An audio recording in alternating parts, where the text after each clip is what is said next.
Hello प्यारे student. मैं आपके अपने प्यारे यूट्यूब चैनल जे गाइड में तहे दिल से स्वागत करता हूं। मैं आप लोगों को इस वीडियो में साइंस का original model set question paper के जैसा ही एक मॉडल सेट क्वेश्चन पेपर का कंप्लीट सॉल्यूशन कराऊंगा। आप लोग वीडियो को ध्यान पूर्वक से देखिए और सारे क्वेश्चन आंसर को आप लोग अच्छी पूर्वक याद कर लीजिए। मैं आप लोगों को इस वीडियो में जो भी इस मॉडल क्वेश्चन पेपर में आप लोगों का न्यूमेरिकल सवाल दिया होगा उन सारे सवालों को भी आप लोगों को अच्छी पूर्वक बनाने के लिए सिखाऊंगा। तो आप लोग वीडियो को ध्यान पूर्वक से देखिए, सारे क्वेश्चन आंसर को आप लोग अच्छी पूर्वक याद कीजिए। साथ ही साथ जो भी बनाने वाले सवाल हैं उन सारे सवालों को आप लोग अच्छी पूर्वक बनाने के लिए भी सीखिए। ओके, मैं आशा करता हूं कि आप लोग जरूर वीडियो को ध्यान पूर्वक से देखेंगे और अच्छी पूर्वक से सारे क्वेश्चन आंसर को याद कर लीजिएगा। देखिए आप लोगों का पहला सवाल क्या दिया हुआ है कि निश्चित दिशा में वस्तु द्वारा तय की गई दूरी है। तो निश्चित दिशा में वस्तु द्वारा तय की गई दूरी को विस्थापन कहते हैं। इसी प्रकार से आप लोगों का एक और सवाल पूछा जाता है कि निश्चित दिशा में प्रति सेकंड वस्तु द्वारा तय की गई दूरी को क्या कहते हैं। तो उस समय उसका आंसर वेग हो जाएगा। ओके, इन दोनों क्वेश्चनों को आप लोग जरूर अच्छी पूर्वक ध्यान में रखिएगा। क्वेश्चन नंबर 2 देखिए क्या लिखा हुआ है। स्वचालित वाहनों में एक यंत्र लगा होता है जो उसके द्वारा तय की गई दूरी को प्रदर्शित करता है। इस यंत्र को कहते हैं, तो उस यंत्र को ओडोमीटर कहते हैं। क्वेश्चन नंबर 3 देखिए क्या दिया हुआ है। वेग का एसआई मात्रक है, तो वेग का एसआई मात्रक मीटर पर सेकेंड होता है। ओके, क्वेश्चन नंबर 4 देखिए क्या लिखा हुआ है कि निम्न में किन राशियों का एसआई मात्रक समान होता है। तो निम्न में जो चाल और वेग का एसआई मात्रक है उन दोनों का एसआई मात्रक समान होता है। चाल का भी जो एसआई मात्रक है वह मीटर पर सेकेंड होता है और वेग का भी जो एसआई मात्रक है वह मीटर पर सेकेंड होता है। ओके, तो जरूर आप लोग इन सारी चीजों को अच्छी पूर्वक याद कर लीजिएगा। 5वां नंबर क्वेश्चन देखिए क्या लिखा हुआ है कि यदि पिंड का द्रव्यमान दोगुना कर दिया जाए और उसका वेग आधा कर दिया जाए तो पिंड का रेखिक संवेग होगा। देखिए क्वेश्चन में आप लोग को क्या बोल रहा है कि पिंड का जो द्रव्यमान है उसे दोगुना कर दीजिए। देखिए मैंने उस पिंड का द्रव्यमान को दोगुना कर दिया। देखिए जो द्रव्यमान है उसे m द्वारा डिनोट किया जाता है, तो मैंने उसको दोगुना कर दिया। वेग को आधा कर देने की बात करा, वेग को भी से दिखाते हैं, इसे वेलोसिटी इंग्लिश में बोलते हैं। ठीक है, इसे आधा कर दिया। अब इसका संवेग निकालने की बात करें तो संवेग बराबर होता है द्रव्यमान गुने का वेग। ठीक है, तो आप देखिए यहाँ पर द्रव्यमान आपका क्या है तो 2m है और जो वेग है उसका हो जाएगा v बटे का 2। देखिए 2 से 2 इसका कट गया तो आपका रह गया m भी। ठीक है, तो देख लीजिए आपका द्रव्यमान गुने का वेग रहा ही रह गया।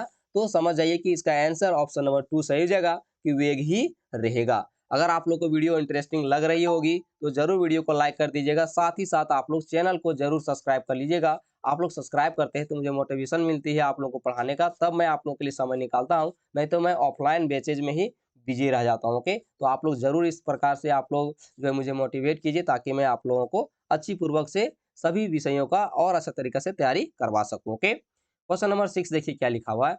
यदि दो वस्तु ए और बी के द्रव्यमान क्रमशः 6 केजी तथा 34 केजी हो तो क्या होगा। देखिए जो आपका देखिए ए का जो मान दिया हुआ कितना दिया हुआ है 6 केजी दिया हुआ है और बी का मान क्या दिया हुआ है 34 केजी दिया है। यहाँ पर आप देखिए जड़त्व के बारे में बात कर रहा है, तो जिसका जितना ज्यादा वजन रहेगा उसका जड़त्व उतना ही ज्यादा होगा और जिसका जड़त्व जो होगा कम होगा उतना ही उसका जड़त्व जो होगा कम भी होगा। देखिए क्या लिखा ऑप्शन नंबर 2 आप लोग का सही हो जाएगा कि बी का जो जड़त्व है ए के जड़त्व से अधिक होगा। क्योंकि देखिए बी का जड़त्व 34 है और ए का जड़त्व 6 है, इसीलिए आपको ऑप्शन नंबर 2 जो है वो सही हो जाएगा। ठीक है, जरूर ध्यान में रखिएगा।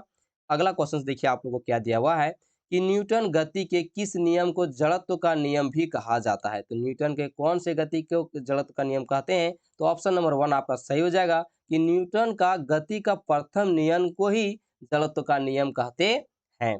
क्वेश्चन नंबर 8 देखिए क्या लिखा हुआ है। यहाँ पर देखिए मिस टाइपिंग है, यहाँ पर रॉकेट होना चाहिए था कि रॉकेट किसके सिद्धांत पर कार्य करता है।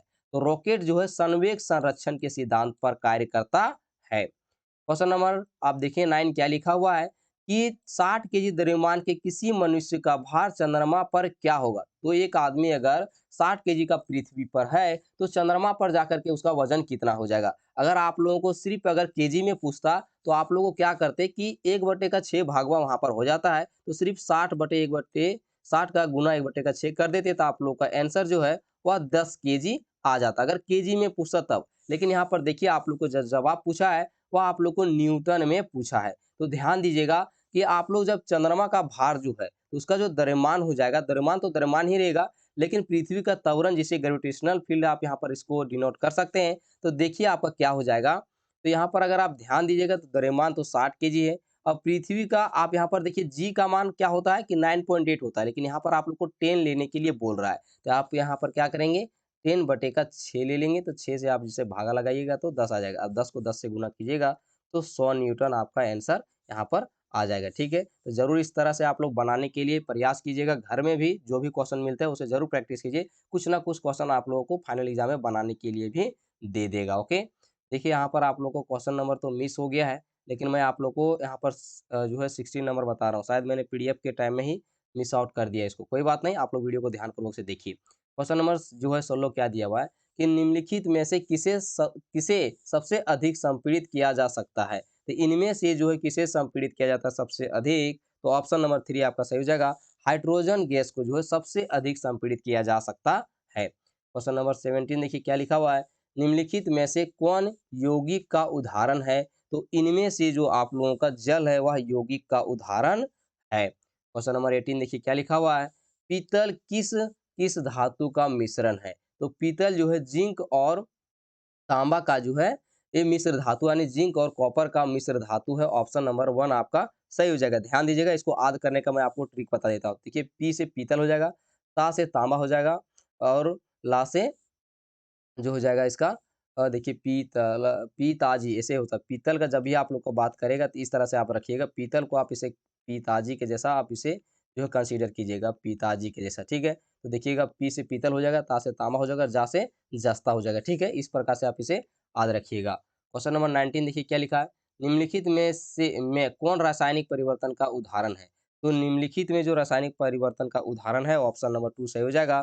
भोजन का पचना एक रासायनिक परिवर्तन का उदाहरण है।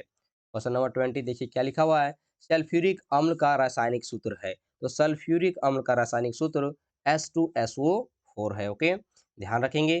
क्वेश्चन नंबर 21 देखिए क्या लिखा हुआ है, आप लोग इसे अच्छी पूर्वक बनाने के लिए भी सीख जाइए। जब भी आप लोग को इस तरह का सवाल पूछेगा तो आप लोग अच्छी प्रकार से बनाने के लिए भी प्रयास कर लीजिएगा।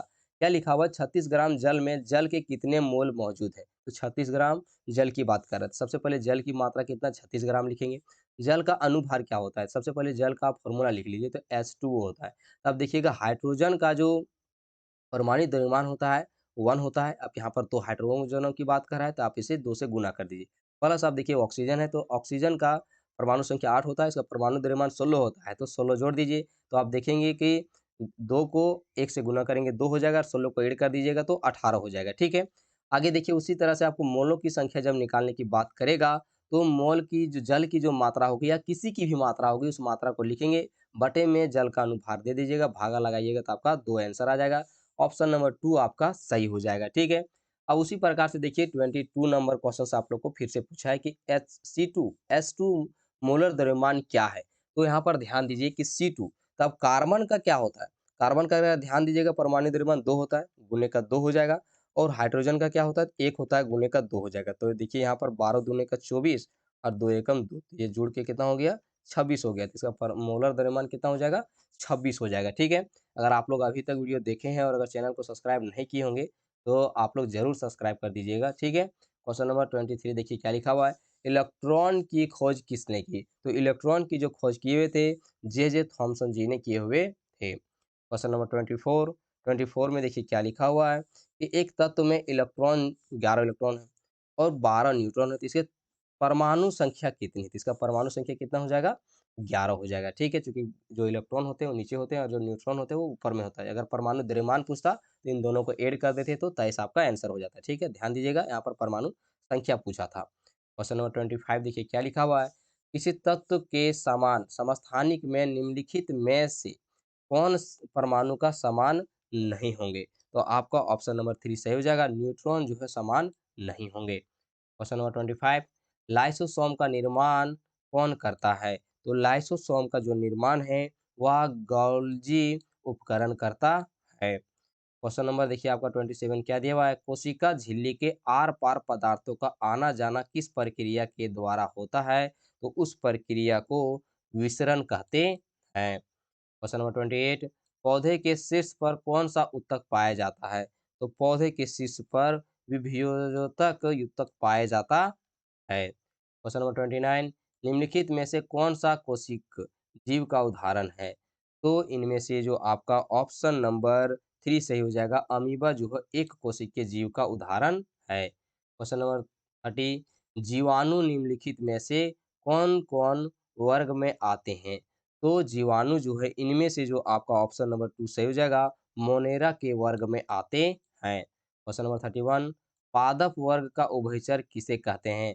तो पादप वर्ग का उभयचर ब्रायोफाइट को कहते हैं। क्वेश्चन नंबर 32, हवेल निम्नलिखित में से किस वर्ग से संबंधित है? तो हवेल जो है इनमें से स्तनपायी से संबंधित है। क्वेश्चन नंबर 33, रक्त के तरल आधात्री भाग को क्या कहते हैं?